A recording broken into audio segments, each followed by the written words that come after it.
మనిషి నవ్వే క్షణాలు అబద్ధాలు కావచ్చు, కానీ ఏడ్చే క్షణాలు మాత్రం ఖచ్చితంగా నిజాలే. కఠినమైన జీవిత సత్యం ఏంటంటే, ఆరుబయట గడ్డి పెరిగినంత త్వరగా తులసి చెట్టు పెరగలేదు.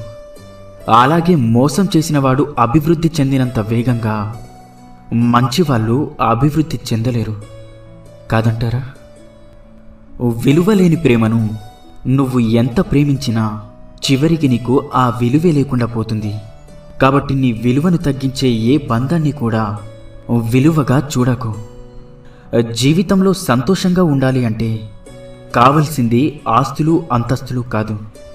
నీకు నేనున్నాను అని ధైర్యం చెప్పేవారు ఉంటే జీవితమంతా సంతోషంగా జీవించగలం. ఈ రోజుల్లో బంధం అనేది తామరాకు మీద నీటి బిందువు లాంటిది. అది ఎప్పుడు జారిపోతుందో ఎవరికీ తెలియదు. అందుకే ఎవరి మీద ఎక్కువగా ఆశలను పెంచుకోకు. ప్రశాంతంగా జీవించండి. ఒక్కరోజు దాటితేనే విరిగిపోయే పాలల్లో ఎన్నాళ్ళైనా పాడవని నెయ్యి దాగి ఉంటుంది. వ్యక్తిలో లోపాలను చూడడం మానేసి ఆ లోపాల వెనుక అద్భుత గుణాలను గుర్తించగలిగితే మనం కూడా ఒక అద్భుతమే అవుతాం. నమ్మితే ప్రాణం ఇస్తామంటారు. ప్రాణం ఇవ్వాల్సిన అవసరం లేదు. ప్రాణమున్నంత వరకు నమ్మక ద్రోహం చేయకుండా ఉంటే చాలు కాదంటారా? మన దగ్గర ఎంత డబ్బైనా ఉండవచ్చు, కానీ అవతల వారిని చులకనగా చూసే జబ్బు మాత్రం ఉండకూడదు. ఆత్మాభిమానం ఉన్నవాళ్ళు తమకు అవమానం జరిగితే అప్పుడు ఏమీ చేయలేకపోయినా జీవితంలో మాత్రం ఎప్పుడూ మర్చిపోరు. ప్రతి ఒక్కరికి తమ తమ భావోద్వేగాలుంటాయి. ఎవరిని నొప్పించకుండా మాట్లాడటం నేర్చుకోండి. కోపంలో వచ్చిన మాటను పట్టించుకుంటే మనసు విరిగిపోతుంది. అదే కోపం వెనుక ఉన్న బాధను అర్థం చేసుకుంటే ఆ బంధం నిలబడుతుంది. అలా ఉండగలగడానికి మనకు కావలసిన ఆయుధాలు 2: నవ్వు, అలాగే మౌనం. చిరునవ్వుతో చాలా సమస్యలు పరిష్కరించుకోవచ్చు, అలాగే మౌనంతో చాలా సమస్యలు రాకుండా చూసుకోవచ్చు. గుర్తుంచుకోండి, జీవితం అంటే ఇంతేనా అని ఇప్పుడు అనిపించవచ్చు, కానీ ఒక వయసు వచ్చాకే అర్థమవుతుంది. నువ్వు మోస్తున్న బాధ్యత, నిన్ను నమ్ముకున్న మనుషులు, నిన్ను పరిగెత్తేలా చేసే ఏదో ఒక అవసరం. మనిషికి వయసు పెరిగే కొద్దీ అనుభవం పెరగాలి, ఆలోచన విధానం మారాలి, ప్రవర్తనలో మంచి చెడు తెలుసుకోగలగాలి. అప్పుడే మనిషికి విలువైన గౌరవం, సమాజంలో మంచి వ్యక్తిగా గుర్తింపు లభిస్తుంది. ఈ ఒక్క విషయాన్ని జీవితంలో ఎప్పుడూ మర్చిపోకండి. నువ్వు ఎంత విసిగిస్తున్నా ఓపికతో ఉండే హృదయం విసిగిపోతే వాళ్ళు తీసుకునే నిర్ణయాలు చాలా కఠినంగా ఉంటాయి. అర్థమైందనుకుంటా. పరాయి వాళ్ళు ఒక మాట అంటేనే వాళ్ళని చూసినప్పుడల్లా ఆ మాట గుర్తొస్తూ ఉంటుంది. ఇక సొంత వాళ్ళు అంటే ఆ మాట జీవితాంతం గుర్తుండిపోతుంది.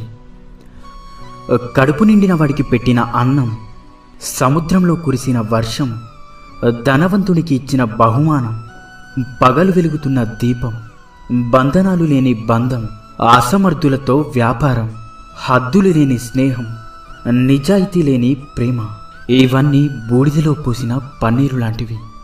అంతా వ్యర్థమే. సంపాదిస్తున్నంతకాలం మనం అందరికీ ఆత్మీయులమే. ఒక్కసారి సంపాదించడం ఆగిపోతే సొంత ఇంట్లో కూడా పరాయి వాళ్ళమైపోతాం. బంధం తెగిపోతుందని తెలిసినా సరే నిజమే చెప్పండి. అబద్ధాలు చెప్పి నమ్మకం మాత్రం పోగొట్టుకోకండి. ఎందుకంటే తెగిన బంధం ఎప్పుడైనా తిరిగి కలవవచ్చు, కానీ పోయిన నమ్మకం మాత్రం ఎప్పటికీ తిరిగి రాదు.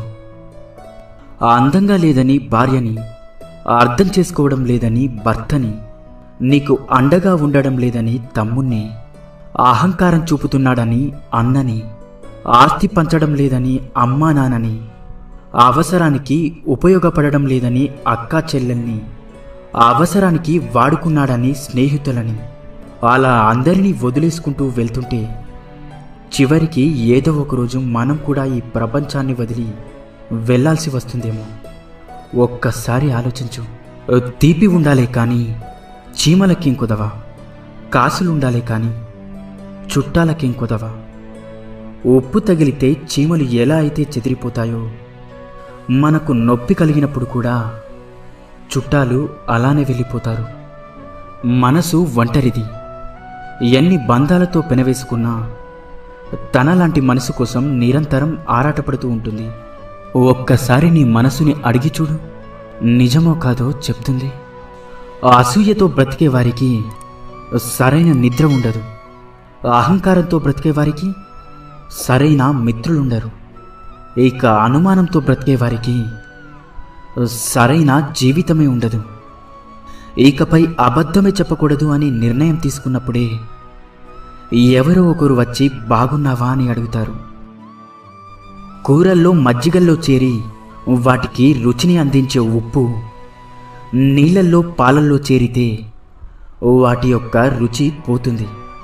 మనం ఎంత గొప్పవారమైనా సరే ప్రతి చోట మన అవసరం అనేది ఉండదు. మన అవసరం లేని చోట తల దూచకపోవడమే వివేకవంతుని లక్షణం. వాడుకోవడం తెలిసిన వారికి వదిలించుకోవడం కూడా తెలుసు. జాగ్రత్తగా ఉండండి. సంతోషం అనేది ఎన్ని వేలు ఖర్చు పెట్టి ఎన్ని ఊర్లు తిరిగినా రాదు. మన అనుకునే వారితో ఒక్క 10 నిమిషాలైనా మనసు విప్పి మాట్లాడితే నిజమైన సంతోషం దొరుకుతుంది. రక్తం చుక్కలు చిందించకుండా మనిషిని మానసికంగా హింసించి చంపే ప్రమాదకరమైన ఆయుధం మాట. దానిని మూర్ఖుడు వాడిన తర్వాత ఆలోచిస్తాడు. తెలివైనవాడు ఆలోచించి మాట్లాడతాడు. జీవితంలో కొన్నిసార్లు ఒంటరిగా నడవడం కష్టంగా ఉండొచ్చు.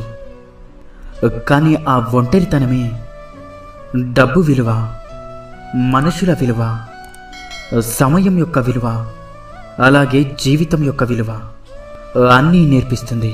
కారణం లేని కోపం, గౌరవం లేని బంధం, బాధ్యత లేని యవ్వనం, అలంకరణతో వచ్చే అందం ఎక్కువ కాలం నిలబడవు.